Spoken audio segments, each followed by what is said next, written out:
They are absolutely completely busy this year with human spaceflight. Crew 1, the first operational mission for NASA's commercial crew, they're up there right now, and they had to move the Crew Dragon Resilience over from their position that they were docked on the ISS to another position to make room for the Crew 2 mission, which is coming up very soon, actually. The launch is planned for April 22nd, so it's coming up this month. And that's going to launch from Complex 39A from Kennedy Space Center in Florida. So the Crew 1 members undocked the Crew Dragon Resilience from the forward port of the station's Harmony module and docked Resilience to the spacefaring port to allow the Crew Dragon Endeavour to be able to dock efficiently. The reason for this port relocation is that the Harmony module's forward port is the best and most efficient docking location. Now, what does that mean? Basically, and this is something that I had just learned from the NASA spaceflight crew, but it does make sense from a physics perspective. If you have the ISS, it's flying through space and it's got an orbit, right?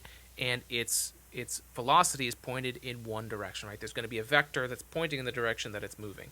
And basically, if you are on a spacecraft trying to match, that's what they do. They launch from Earth and they try and match the speed of the International Space Station, right?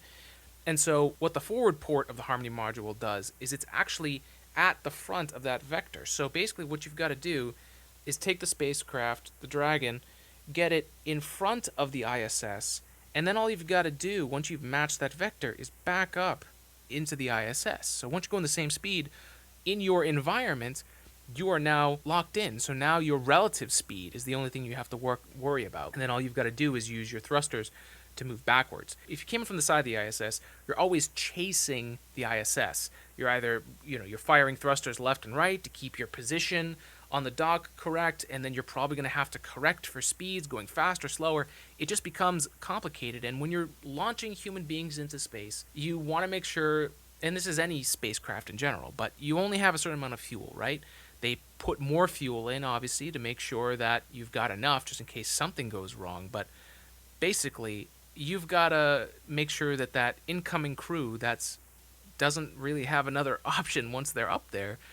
They've got to have the easiest, basically the plan A. What's your plan A of getting docked to this International Space Station? And right now, that one Harmony module is the best place to go. So to make fuel efficient and to make it the easiest way to get to the space station, that's the port that they're going to use. So that was the first time that they've had to do this port movement, and it's something we're going to see more as more human missions start going out. The other cool thing about this mission is that these two, Crew 1 and Crew 2, are actually going to overlap for a short amount of time. So there will be, at one point for a short amount of time, if I've got my math right, there will be a total number of 11 people on the ISS at the same time, and then the Crew 1 team will return to Earth about, I think it's a month after the Crew 2 mission docks. Crew 2 crew is going to have NASA astronauts Megan MacArthur and Shane Kimbrough, and JAXA's astronaut Akihiko Hoshide, and ESA's astronaut Thomas Pesquet. So there's